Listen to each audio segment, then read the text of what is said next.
BeCurtis.org. Welcome to the most important video I believe that I'm going to make for business, especially for bigger businesses.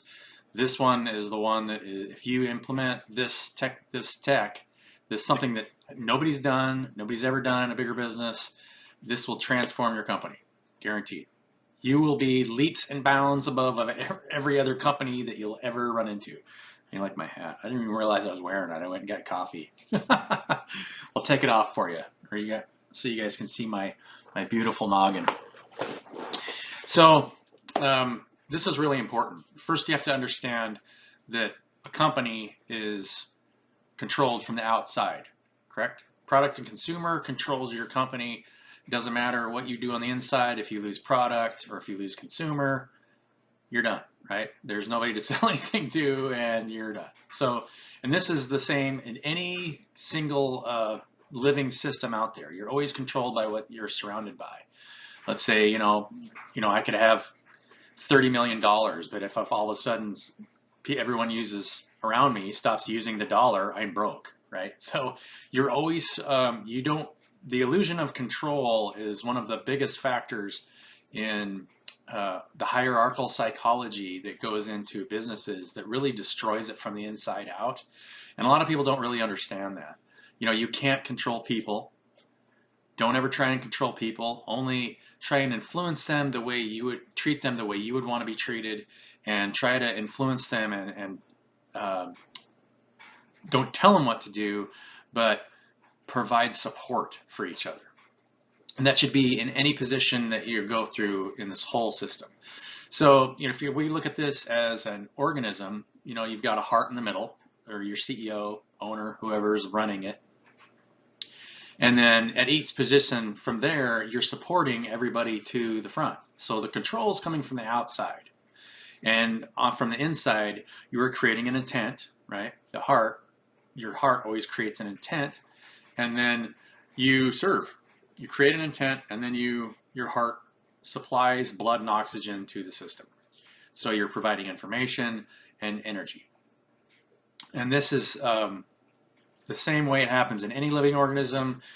And it's just, I think those simple principles really aren't understood very well.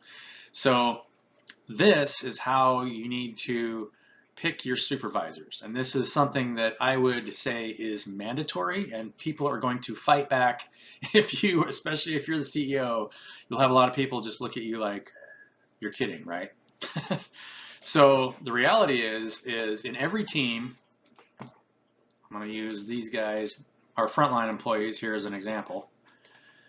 If we have a supervisor that moves in his position or her position, this group of people already knows who the leader of the group is and who would serve them the best if they got elected to a supervisor position. The people above them do not know who the best leader is. They don't work with them every day. They have no idea.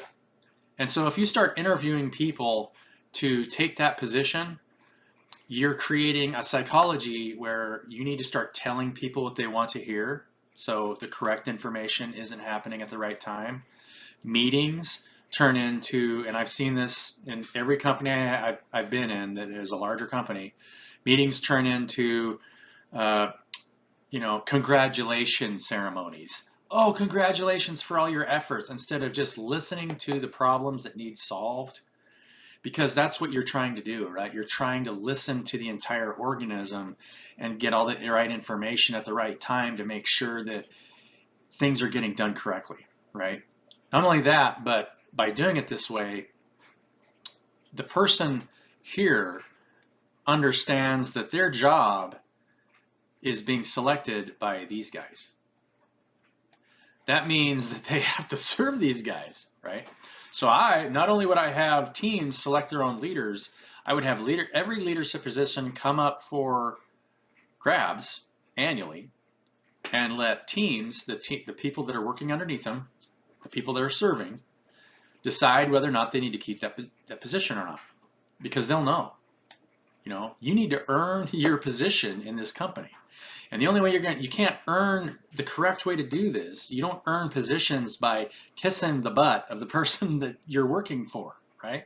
You're actually working for the people towards the front line. And a lot of people don't realize that. You're not actually working for the heart of the company.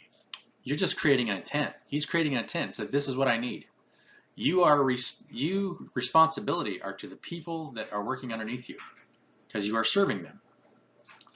And I think this fundamental thing is missed in 99% of the, especially when the businesses get larger, for the simple fact that supervisors are interviewing and choosing people out of teams. You do not know who the best leader is. You never will.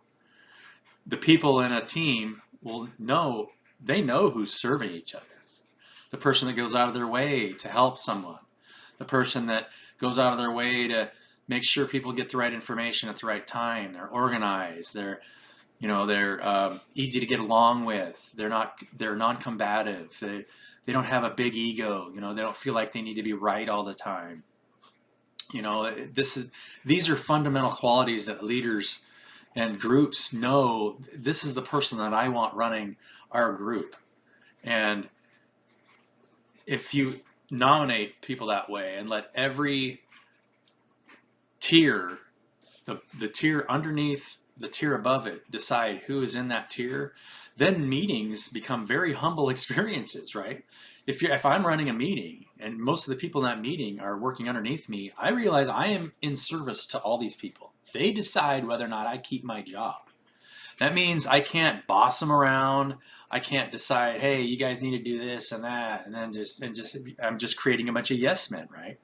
Because they understand that if they don't do what I tell them to, then there's nothing that'll keep me from my job. But you can change your psychology completely if you turn it around. Teams select their supervisors. Then they're serving those people. And then you have an atmosphere of humility, and people, it's much easier for people that are working for you to come up and talk to you, right? Because they understand. It's like, hey, you got to do what you need to do. And then not only that, but teams will understand who the players are that just want to cause conflict, and they'll ignore those people's opinions as far as how those positions get selected. This goes along with how you deal with accidents the same way. Accidents, in my loss mitigation video, you treat accidents the same way. Let teams decide how people should get disciplined, because they know who messed up. If you try to interview a bunch of people, they're just going to get defensive, and they're not really going to tell you exactly what happened, and it just creates a lot of chaos and conflict that's unnecessary. We as people, if I'm working with a group of people, we know how to manage each other, and we want to be productive. But there's people, if you have too many, if you mess that psychology up and don't understand which direction control comes from and how people just generally do want to help each other, as long as you create the correct system and implement it, then your business will just be leaps and bounds above everybody else that's still trying to do things the old way. So I hope this video has helped you guys. This is a really important video. I think this is one of the most important videos, and just concepts that people need to wrap their head around, and how you are in service to the people that are underneath you. And you really have to get that through your head. Don't try and control them. Give them their boundaries, right? Give them structure. Give them the state and federal policies that they need to work under. But if something happens and there's somebody that's not doing their job and they're not disciplining, say, hey, you guys need to take care of this, because I'm not working with him or her. I don't know, what their personality's like. If you start talking to people in that hierarchical psychology, you're never going to get a good representation of how that people really responds in a group environment. People will tell you, they'll let you know. So love you guys. I wish you the best for your business, and have a wonderful day.